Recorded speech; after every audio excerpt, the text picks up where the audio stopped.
Hallo meine lieben Freunde, hier ist wieder Michael Grant mit Klartext. Heute zum Thema Überwachungskameras sollen auch Emotionen auswerten. Die Grundlage meines Videos ist ein Artikel aus Report 24 mit dem Titel Großbritannien Überwachungskameras sollen nun auch Emotionen auswerten. Vielen Dank, dass ich daraus zitieren kann. Dass Großbritannien seit Jahren politisch wie kulturell vor die Hunde geht, ist keine Neuigkeit. Aber was die Regierung nun in Sachen Überwachung plant, toppt alles bisherige. Die Downing Street verkauft ihre neueste Schnapsidee, Kameras, die Bewegungen und Emotionen scannen sollen, wieder einmal als großen Schritt für die öffentliche Sicherheit. Großbritannien hat schon jetzt eine Dichte an Überwachungskameras, die kaum ein anderes Flächenland aufbringt. Doch das reicht der Regierung nicht. Die Sozialisten wollen nun auch Kameras installieren, die mit Hilfe von künstlicher Intelligenz aus Körperhaltung und Mimik herauslesen, ob jemand nervös ist, traurig, wütend oder nur schlecht geschlafen hat. Und falls eine Person am Suizid-Hotspot auf und abläuft, soll automatisch ein Alarm losgehen. Man kann es sich einfach nicht mehr vorstellen, was in diesen faschistischen Staaten in Europa los ist. Es ist unglaublich.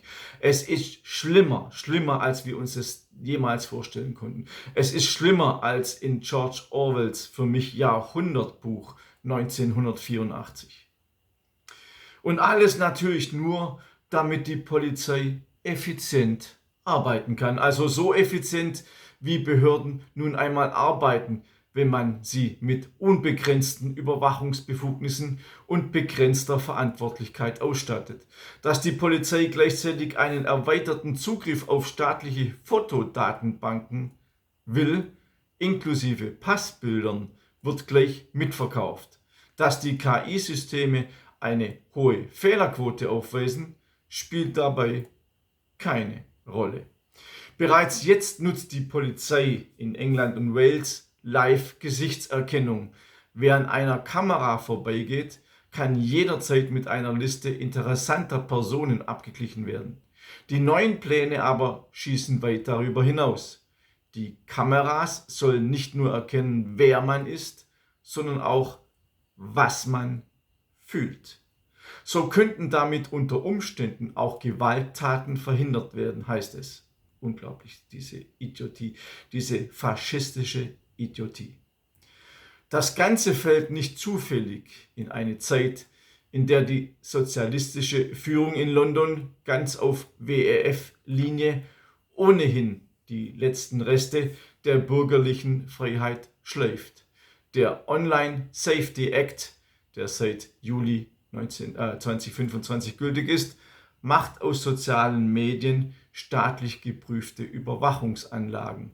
Angeblich soll das Gesetz vor Hass schützen, doch tatsächlich ermöglicht es, missliebige Meinungen nach Belieben zu etikettieren und platt zu walzen, wie praktisch, dass niemand definieren muss, was Hass eigentlich ist. Genauso wie in Deutschland, im Faschist-Zensur-Deutschland, wie ich es nenne, wird auch das Wort Hass dazu benutzt, um Kritiker, zum Beispiel wie mich, mundtot machen zu wollen. Doch Hass ist kein juristischer Begriff. Er ist in keinem Gesetz definiert. Also wehrt euch gegen diese Faschisten. Doch ein Staat, der Emotionen tracken, Kommentare überwachen, Passbilder abgleichen und über eine digitale ID auch die Identitäten zentralisieren will, arbeitet nicht an einem System der Freiheit, sondern an einem totalen Weltwirtschaftsforums-kompatiblen Überwachungsstaat. Hinzu kommen weitere Maßnahmen, die seit Jahren Stück für Stück eingeführt werden. Die Londoner Autofahrer können ein Lied davon singen. Wer die Innenstadt betreten möchte, darf erst einmal 15 Pfund abdrücken. auch am Wochenende. Die Kameras, die dafür die Kennzeichen scannen, waren einst zur Verkehrslenkung gedacht und verwandelten sich wie jede Überwachungstechnologie schnell in ein universelles Werkzeug der Kontrolle. Heute wird damit kassiert, morgen dient es als Grundlage für neue Sanktionen, übermorgen vielleicht zur künftigen CO2-Punkteliste des Bürgers. All diese Maßnahmen ergeben, wenn man sie im Gesamtbild betrachtet, eine unübersehbare Entwicklung. Das Vereinigte Königreich, einst stolz auf das Common Law und persönliche Freiheit, verwandelt sich still und leise in ein technokratisches Labor für umfassende Verhaltenssteuerung. Eine Gesellschaft, in der Kameras nicht nur sehen, was man tut, sondern auch bewerten, was man denkt. Wo digitale Identitäten Zugang zum allgemeinen Alltag und Beruf steuern und wo die Meinungsfreiheit davon abhängt, wie die Regierung den emotionalen Ausdruck deiner Aussagen misst. Soweit der sehr, sehr gute Artikel von Report 24. Überlegt euch mal, wie es in Deutschland bereits ist. All das gibt es hier bereits schon. Diese Zensur in Faschist-Deutschland. Diese Kameras werden vielleicht kommen.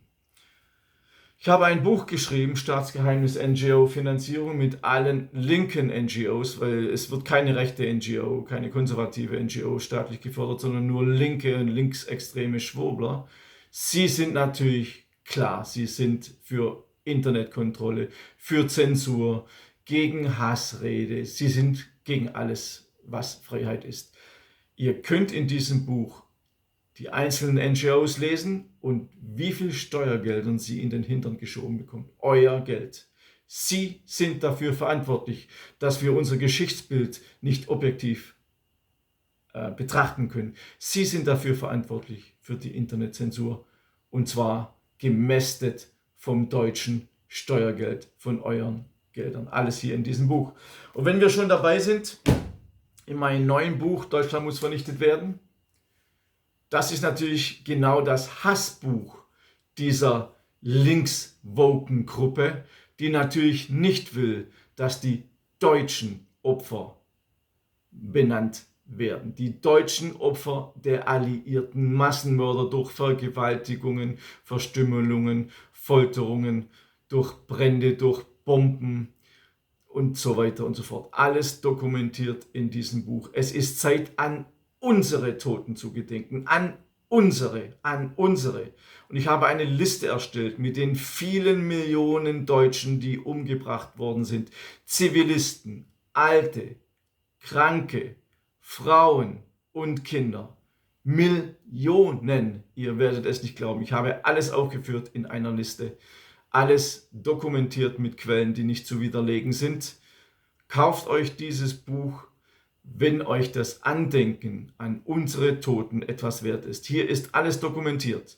Und ich weiß nicht, wie lange es dieses Buch noch geben wird, weil es natürlich unbequem ist für die herrschende Elite. Wir dürfen ja nur an die Toten der anderen gedenken, aber nicht an unsere Toten, weil es heißt ja sofort, ja, wer Sturm sät, wer Wind sät, wird Sturm ernten und so weiter und so fort. Das ist für mich eine Verhöhnung unserer deutschen Toten.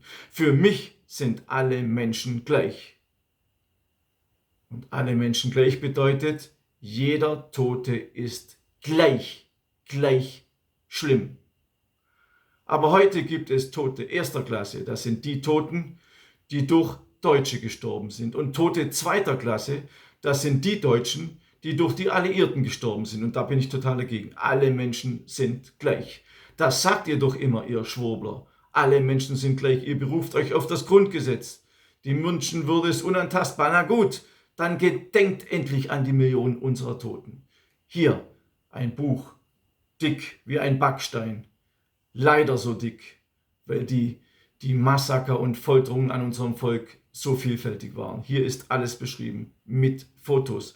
Fotos, die so grausam sind, dass man sie kaum ansehen kann.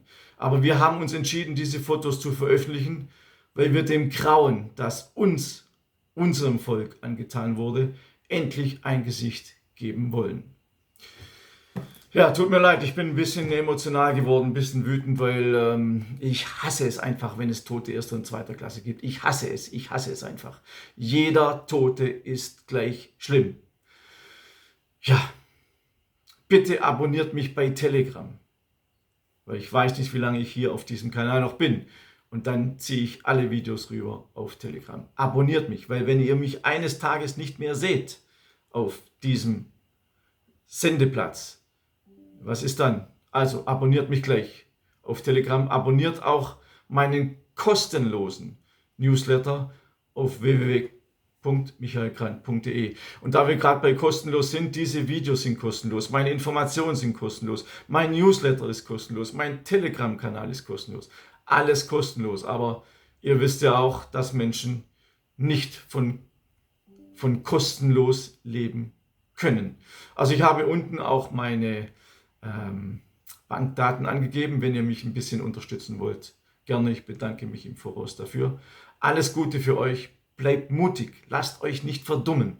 Auch ich lasse mich nicht verdummen. Ich kämpfe weiter für unsere Toten, für unsere Großväter, für unsere Großmütter, die das einfach nicht verdient haben.